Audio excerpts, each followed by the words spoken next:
The Pac-12 has taken a dip in recent years, but back in the day, the conference had some really exceptional USC teams, some really fun Oregon teams, and more recently, some really good Washington and Stanford teams. This century has been up and down for sure for the conference, but one thing that has been consistent is there have been a lot of great games this decade. Today, I am joined by former USC quarterback Max Brown, and we're going to talk about the top 10 Pac-12 games in recent memory, which will basically be the last 10 years. This is definitely a new concept for the channel, so be sure to hit that like button and support both my basketball and my football channel, plus check out Max's channel down in the comment section. Let us know another topic, or if we should do this for another conference down in the comment section. Let's go ahead and get started. There will be no ranking, as we will just talk about 10 memorable games. I will quickly summarize 7 of the games, while Max will go more in depth on how the game would go, and offer more of a commentary approach to his choice. Now let's throw it over to him to introduce himself. What's up, everybody? What's going on? Max Brown here, current football analyst and former quarterback at USC in Pittsburgh. Collabing with Scott on this video, talking the 10 greatest Pac-12 games of this century. If you like this video, then pop on over to my channel. Got some more football content for you. Be sure to check it out. I want to first start out with the Rose Bowl in 2017. This was an absolute treat as a college football fan, as Sam Darnold and Ronald Jones had helped USC get to this point in the season, and the Nittany Lions had a ton of stars with guys like Trace McSorley, Chris Godwin, and the sensational Saquon Barkley. The game would go back and forth. Barkley had a super memorable run, and it was going to be a close one. Penn State would throw a late pick, though, and USC would capitalize and move into field goal range. They did enough to get into scoring position and would hit a game-winning field goal as time expired, and this was the height of the Sam Darnold hype, and this was just a really fun game to watch.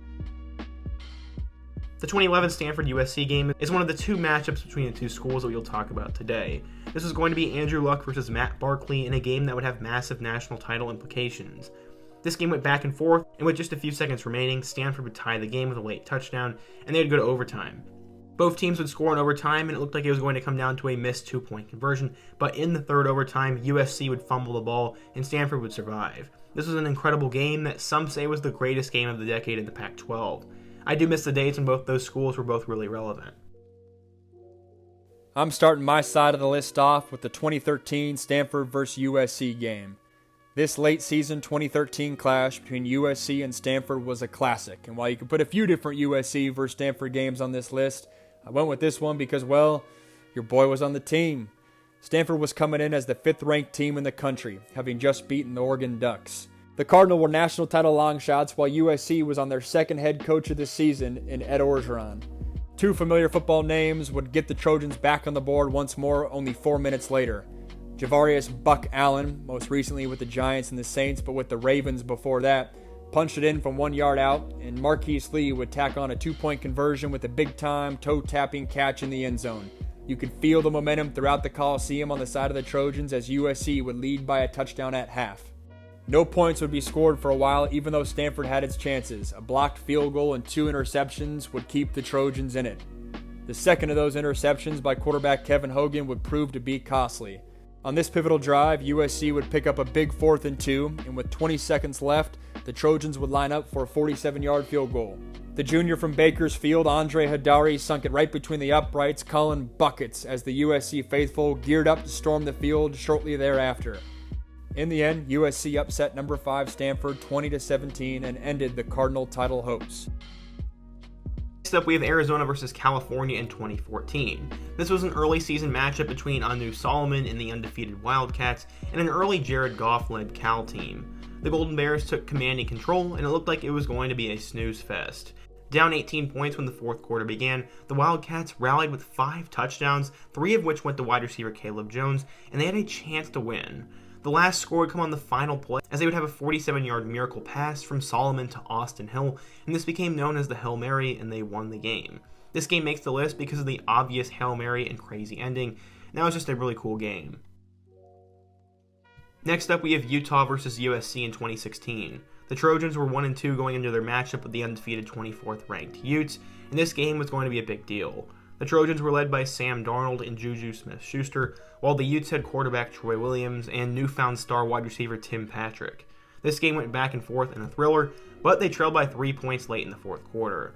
The Utes produced what some call the Pac-12's drive of the decade, as in a 5-minute drive, they had 15 plays for 93 yards and 2 fourth down conversions, and to cap it all off, Troy Williams hit Tim Patrick on an 18-yard pass in the end zone, and the game was won by the Utes. This is one of the better finishes of the decade and a very tough loss for USC as they'd start out 1-3 that year. We're heading up to the Palouse for my next matchup, looking back at the 2018 Washington State vs. Oregon game. This one made my list not only because of the action on the field, not only because I was actually in attendance for this one, but because of all the storylines that surrounded this matchup, both back then and looking back on this game 3 years later. This game showcased everything that was great about the Mike Leach era. The cutting-edge Coug offense, the opportunistic speed D, and you can't forget Minshew Mania. This was a landmark win for the Wazoo program under Mike Leach. Wazoo went up 27-0 in the first half. The Coug offense was rolling and the defense was stout in the run game, holding Justin Herbert and the Ducks to 39 total yards of offense and only 3 first downs in the first half. The Ducks weren't going to go away quietly though, scoring 20 unanswered points to start the second half, making Coug fans say, uh-oh, here we go again. In true aggressive Leach fashion, Wazoo would convert on 4th and 6 with another completion to Harris.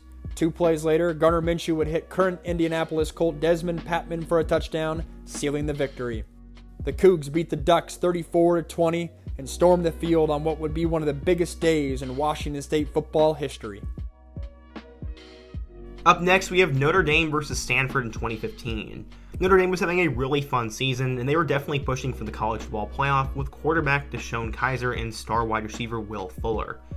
They had to go on the road against a terrific Stanford team led by quarterback Kevin Hogan. Late in the third quarter, Josh Adams broke a 62-yard run to the house, and Notre Dame was in the lead. Stanford would respond though with an Austin Hooper touchdown, but they would have to hold the Irish one more time. Deshaun Kaiser would lead them down the field and would run for a touchdown with just over 30 seconds left to play. It looked like Notre Dame was going to hold on, but Stanford would drive down the field and hit a game-winning field goal as time expired, and this would end the playoff hopes for Notre Dame. This was a really fun game, and it was non-conference, but this was a spectacular finish and one of the more memorable moments in Pac-12 football this century. We look back at an absolute showdown in the Pacific Northwest, the 2009 Oregon State vs. Oregon matchup. The 16th-ranked Oregon State Beavers made the drive over to Autzen Stadium on a Thursday night to face off against their bitter rivals, the number 7th-ranked Oregon Ducks, for what would be one of the biggest games in this rivalry's history. This was the 113th matchup between both schools, and the stakes had never been higher. This was the first time in the rivalry's history that the winner would be the Pac-12 champion and punch their ticket to the Rose Bowl. And don't forget, both rosters had some dudes at the skill position. The Beavers had the Rogers brothers, James and Jaquiz, as well as receiver Marcus Wheaton on the outside. The Ducks had a dynamic backfield: LeGarrette Blount, LaMichael James, Kenyon Barner, and the signal caller, Jeremiah Masoli. The Ducks took a 14-10 lead late in the first quarter on a long touchdown pass from quarterback Jeremiah Masoli to breakout receiver Jeff Mayle. Oregon responded with a touchdown of their own, scored by previously suspended LeGarrette Blount. Remember that punch? Blount was seeing his first game action since the loss at Boise State to open the season. Following a field goal by Oregon State's Justin Cahoot, freshman speedster LaMichael James took a handoff 52 yards to the house and gave the Ducks the lead for good. The fourth quarter was a battle of wills, won repeatedly by Oregon. With 3:29 left in the game on 4th and 3, Masoli's truck stick prevailed, picking up the first down and securing the win for the Ducks. This was the second year in a row that Oregon State was a rivalry win away from heading to the Rose Bowl. The Masoli truck stick was symbolic for the trajectory the two programs would take following this game into the next decade. The Oregon State program would go from a Pac-12 title contender to a below 500 team throughout the 2010s. This is the second time the Oregon State Beavers and Ducks would make the list, as Oregon State was led by Sean Mannion at quarterback, Storm Woods at running back, and Brandon Cooks at wide receiver. The Ducks, on the other hand, had Marcus Mariota, Thomas Tyner, and Josh Huff. This was supposed to be a cakewalk for the Ducks, but the 6-5 Beavers gave them all they could handle, as there were 4 consecutive touchdown drives in the fourth quarter. The final one, though, was a pass to Josh Huff from Mariota with just under 30 seconds to play, and the number 13 Ducks survived the upset bid from their arch rival. There are so many games I could have included on this list, and I will definitely do more videos like this, but the last game I wanted to talk about was Texas A&M versus UCLA in 2017. Led by the Chosen Rosen, the Bruins were set to face off with the Texas A&M Aggies, which were led by Nick Starkel, Travion Williams, and Christian Kirk. The Aggies dominated this game as they went up 44-10, but the Bruins would score 5 straight touchdowns, and Rosen did a fake spike with a pass to Jordan Lasley, and the Bruins would complete the incredible comeback. People couldn't believe their eyes, as there was no way that UCLA could win this game, and it really showed that Josh Rosen was a star player in the making, but unfortunately he would end up getting screwed over in the NFL, as we all know. I appreciate you guys checking in for today's video, and those who have made it this far, I do want to thank you guys. Please be sure to check out Max's channel, as he does really good work over there, and he's aspiring to be a big-time commentator, so this will definitely help his brand grow, and who doesn't want to support former college football players on YouTube? Be sure to give the video a like if you enjoyed today's video. Let us know another topic or collab we could do next. Drop your favorite Pac-12 game of the decade, and be sure to check out all my other videos on the end screen. I hope to see you guys again soon, but until next time, peace.